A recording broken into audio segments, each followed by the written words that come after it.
ஆனால் நான் நிறைய நேராக சொல்லியிருக்கேன் உங்ககிட்ட, ஏய் சில ஆங்கிளில் பார்க்கும்போது தனுஷ் மாதிரியே இருக்குப்பா அப்படின்னு சொல்லியிருக்கேன். ஸோ அது நீக்கு படம் பார்க்கும்போதும் அப்படி தான் தோணுச்சு. அதுவும் இல்லாமல் குரல் அந்த வாய்ஸு கூட கொஞ்சம் அப்படியே தனுஷ் மாதிரி இருக்குது. இவ்வளோ ஆகிட்டா நீ. பத்திரிகை ஊடக நண்பர்கள் முதற்கொண்டு அனைவருக்கும் இனிய வணக்கம். முதல்ல இந்த படத்தை பற்றி பேசுகிறதுக்கு முன்னாடி, நான் இதுக்கு முன்னாடி மேடை ஏறின அந்த நினைவுகள் அதுக்கு ஒரு மாதம் ஆயிடுச்சு. அதுக்குள்ளே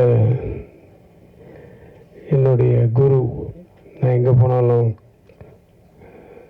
எங்கே பார்த்தாலும் காலை தொட்டு வணங்குற ஆர்பி சௌத்ரி அவர்களையும் பாரதி ராஜராவ் அவர்களையும் இனிமேல் தொட்டு வணங்க முடியாது, மனதளவில் வணங்க வேண்டும். வனிதா சொன்ன மாதிரி கே ராஜன் சார். ஸோ எவ்வளோ மாற்றங்கள் நடக்குது. அதேமாரி இப்போ படத்துக்கு வரணுன்னா முதல்ல தயாரிப்பாளர்கள் தினேஷ் அவர்கள் நான் அட்வான்ஸ் எனக்கு வீட்டுக்கு கொடுத்தீங்க, அதுக்கப்புறம் நான் பார்க்கவே இல்லை செட்டில்மெண்ட் ஆயிடுச்சு. தனஞ்சயன் சாரை எனக்கு ஒரு 25 வருஷத்துக்கு முன்னாடி தெரியும், 2000ன்னு நினைக்கிறேன். தெனாலி என்னுடைய சொந்த படத்தை முதல் ஒரு ஏரியா அவுட்ரைட் பண்ணார்னா இவர் தான் பண்ணார், ஆடியோ ரைட்ஸ். அன்றைக்கி அவர் அந்த இடத்துல இருந்தார். பாலா சொன்ன மாதிரி ஏர்டெல் கஸ்டமர் சர்வீஸு கரெக்டு. அவர் உண்மையாக ஏர்டெல்லில் வேறு வேலை செஞ்சுருந்தார். கரெக்டு, ஆமாம். ஏன்னா அது அங்கேருந்து அதுக்கப்புறமா நான் ஒரு சீசனில் பார்த்தா என் ஃப்ரெண்டு பெங்களூர்லேருந்து ஃபோன் பண்ணுறான், இப்போ எனக்கு ஏர்டெல்லில் எனக்கு ஒரு ஃப்ரான்ச்சைஸ் மாதிரி ஏதோ ஒரு இது பண்ணோம், சோலை பண்ணுன்னு ஃப்ரெண்டு. ஆமாம், அதுக்கு என்ன இப்போ இல்லை, அங்கே தனஞ்சயன் ஒருத்தர், இப்போ அவர் தான் ஹெட்டு, அவர்கிட்ட நீங்கள் கொஞ்சம் ரெக்கமெண்ட் பண்ணுறீங்க. எந்த தனஞ்சயன்? அது முதல் ஆடியோவெல்லாம் வாங்கிட்டு. ஆமாம், ஃபோன் பண்ணேன்னா ஓகே, உடனே மிட் நைட்டில் ஃபோன் பண்ணால் கூட எடுப்பார். கரெக்டாக சொன்னான் ஏர்டெல்னு. ஸோ அது மாதிரி ஒருத்தர் எல்லா இடத்துலையும் இருப்பார். அவர் இல்லாத இடமே இல்லை. என்னை ஆக்சுவலாக வீட்டுக்கு இந்த ஆக்டிவ் ப்ரொடியூசர்ஸ் கவுன்சிலில் இப்போ ஈசி மெம்பரில் நீங்கள் உங்களை போட்டிருக்கோம், நீங்கள் மறுக்காமல் ஓகே சொல்லணும் அப்படின்னு சொல்லி தான் வந்தார். முதல்ல மறுத்து பார்த்தேன். அப்புறமா அவர் ஒய்ஃபோட அவர் வந்துட்டார். சரி, அவர் ரொம்ப டிஸ்டர்ப் பண்ண முடியாது, அவர் சரின்னு ஒத்துக்கிட்டேன். அப்போ தான் சொல்கிறாரு, நீங்கள் இந்த படம் ஒன்று பண்ணுறேன், நான் டைரக்டர் அனுப்புகிறேன், இந்த படத்தில் நீங்கள் ஒரு ரோல் பண்ணோம், ஹீரோவுக்கு அப்பாவா அப்படின்ட்டு. நான் கதை கேட்டுட்டு சொல்கிறேன் சார் அப்படின்னேன். அப்புறம் கதை கேட்டு அது ஒரு பெரிய கதை. மகேஷ் வீட்டுக்கு வந்தால் கதை கேட்குறதுக்கு, கதை சொல்கிறதுக்கு. நான் சொன்னேன், என் கேரக்டர் மட்டும் கொஞ்சம் டீட்டெயிலாக சொல்லு, அவுட்லைன் சொன்னால் போதும், எனக்கு ஃபுல் கதைலாம் வேணாம், அவுட்லைன் ஆஃப் த ஸ்டோரி சொல்லு, நான் புரிஞ்சுக்கிறேன், என் கேரக்டர் மட்டும் கொஞ்சம் டீட்டெயிலாக சொல்லு அப்படின்னு ஆரம்பித்தேன் சார். அது நான் என்ன பண்ணேன், அன்றைக்கி ரூமுக்கு கூப்பிட்டு போகாமல் ஹால்லேயே உட்கார வச்சுட்டேன். சரி, யாரும் வரமாட்டாங்க. சார், அந்த பொண்ணு எப்படா உன்னை நீ எப்படி பயங்கரமாக சத்தம் போட்டு பேசின உடனே முதல்ல ஹவுஸ் கீப்பிங் எட்டி பார்த்தாங்க. அதுக்கப்புறம் கொஞ்ச நேரம் வச்சு குக்கு எட்டி பார்த்தாங்க. அப்புறம் 3ஆம் மாடியிலேருந்து என் ஒய்ஃப் வந்துட்டா, என்னங்க ஏதாவது பிரச்சனையா அப்படின்னு.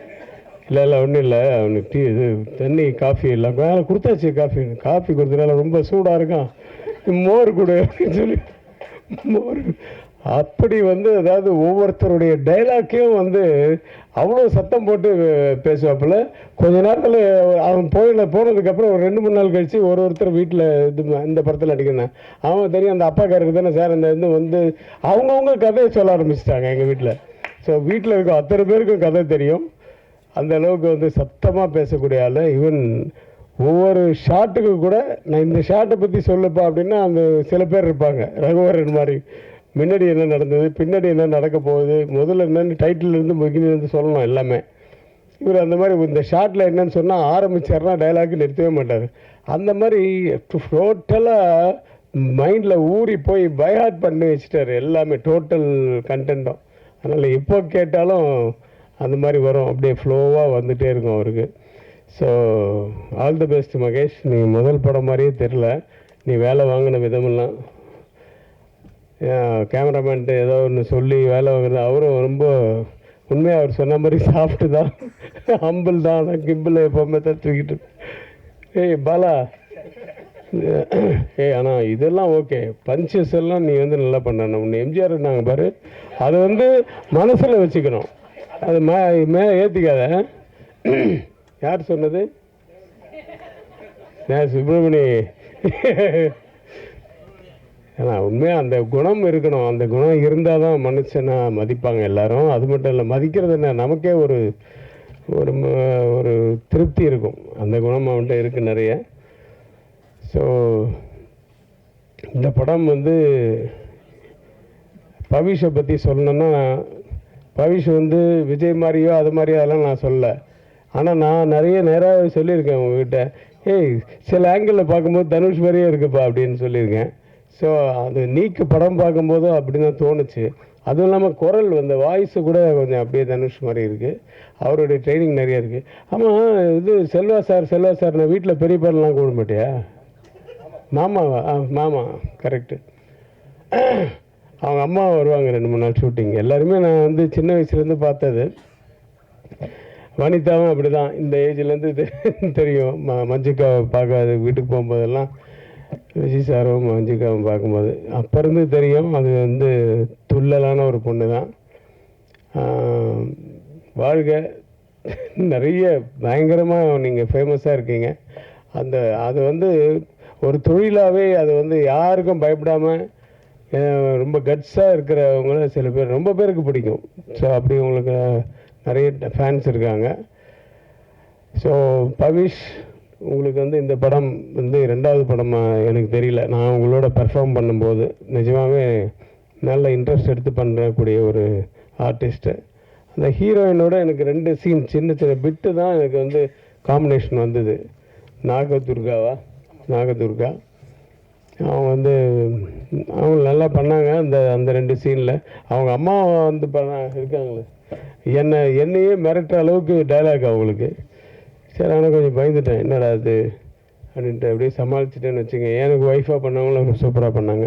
ஸோ ஆர்டிஸ்ட் மட்டும் இல்லை, எல்லா டெக்னீஷியன்ஸ் எல்லாம், விஜய் டான்ஸ் மாஸ்டர் எல்லாருமே ரொம்ப நல்லா சின்சியராக ஒர்க் பண்ண ஒரு படம் இது. இதுதான் ஃபஸ்ட்டு விழான்னு சொன்னார் தனஞ்சயன் சார். தனஞ்சயன் சார் வந்து பட்ஜெட் படம்னாரு. நான் வந்து அதுதான் கொண்டாந்தேன். அவர் மேனேஜர் வந்து போய் பொக்கே கடைக்காரர்கிட்ட, எப்போ ஒரு பொக்கே எவ்வளோப்பாரு? ஒரு 2000 ரூபா ஆகும் சார். அப்படியா? எனக்கு வந்து 3 பொக்கே போதும். ஒரு பொக்கேயில் எத்தனை பூ இருக்கும்? ஒரு 50 பூ இருக்கும். எனக்கு 5 பூவாக வச்சு 5 பூவுக்கு மேலே வைக்காது, 3 பொக்கே போதும், எல்லாம் டோட்டல் யூனிட் கொடுக்கணும்னு சொல்லி மேனேஜர் வாங்க வச்சிரு. அது தனஞ்சயன் சாருக்கு வாழ்த்துக்கள். பட்ஜெட் படம்னா இப்படி தான் பண்ணணும்.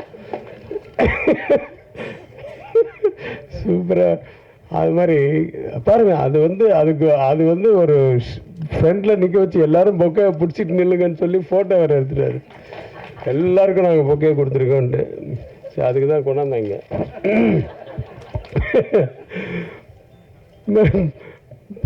பணம் பேசும்போது அப்படி தான் எல்லாம் பட்ஜெட். வனிதா வந்து எக்ஸ்ட்ரா ஒரு நாள் நடித்தாங்க. நான் காசே வாங்கலை அப்படி இப்படி. நான் கூட தான் எக்ஸ்ட்ரா நடித்தேன். எங்கே கொடுத்தீங்க? எனக்கு பேசுறதை விட ஒரு நாள் எக்ஸ்ட்ரா தான் நடித்தேன். அதுவும் மிட் நைட்டு வந்து நடித்தேன். அப்புறம் எப்படி பாருங்க,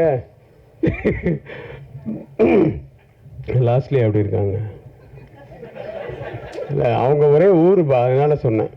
ஏன்னா என் படத்தில் 2 பேரும் ஹீரோ ஹீரோயினாக நடித்தாங்க. நான் அவனுக்கும் அப்பா, இவருக்கும் அப்பா, தனுஷுக்கும் அப்பா, நிறைய பேருக்கு அப்பாவை ஆக்கிட்டாங்க என்ன. ஸோ ரொம்ப சந்தோஷமாக இருக்குது இந்த நடிப்பு தொழிலும். ஆனால் போர் அடிக்குது எனக்கு. ஏன்னா நடிப்புன்னு வந்துட்டா கட்டுன்னு சொன்னால் போய் உட்காந்துருவாங்க, மைண்டு ஃப்ரீ ஆகிடுது. ரொம்ப போர் அடிக்குது, அப்படியே இழுக்கும் தூக்கமாக. மறுபடியும் சார் ஷார்ட்டு கூப்பிட்றாங்க அப்படின்னா தான் மறுபடியும் வரும். ஆனால் டைரக்டர் ஆனால் ஒரு மைண்டில் இருக்கும் பாருங்கள், 1000 விஷயங்கள் இருக்கும் இல்லையா? அடுத்த காஸ்டியூம் என்ன, அடுத்த ஷார்ட் என்ன, அடுத்த மாதத்துக்கு என்ன சிஜிக்கு ஷார்ட் இப்போ ரெடி பண்ணணும், அடுத்த லொக்கேஷன் என்ன, ஐயோ எல்லாமே மைண்டில் போட்டு அந்த சேம் டைம் வந்து எல்லாரையும் சமாளித்து பண்ணக்கூடிய ஒரு தொழில் அது டைரக்ஷன்ன்றது. அதில் வந்து கிரேட்டான ஒரு நபர். அவர் இன்னும் மறக்கவே முடியல. அவரை பற்றி வீடியோஸாக இப்போ ஆரம்பித்து அவரை பற்றியே தான் போட்டுட்ருக்காங்க பாரதிராஜா சார். அன்றைக்கி பார்த்தா எங்கள் ஷூட்டிங்கு. சரி, நம்ம ஷூட்டிங் முடித்த உடனே நான் அன்றைக்கி நைட்டு, ஏன்னா இப்போல்லாம் எங்கே பகலில் எடுக்கிறாங்க, இந்த யூத்து பசங்க நைட்டில் தான் ஷூட்டிங் வைக்கிறாங்க. சரி, ஷூட்டிங் முடிச்சுட்டு மறுநாள் காலம்புரை போய் பார்க்கலான்னு பார்த்தா அதுக்குள்ளே தேனிக்கு கொண்டு போயிட்டாங்கன்னு சொன்னாங்க. சரி, பார்க்க முடியாமல் போச்சு. இப்போ ஷூட்டிங்கில் அவருடைய ஃபோட்டோ வச்சு இரங்கல்லாம் தெரிவித்தோம். ரொம்ப கஷ்டமாக இருந்தது. ஏன்னா ஒரு இண்டஸ்ட்ரியே திருப்பி போட்ட ஒரு மனிதர், ஒரு இயக்குனர். அவருக்கு முன்னாடி நம்மெல்லாம் ஒன்றுமே இல்லை.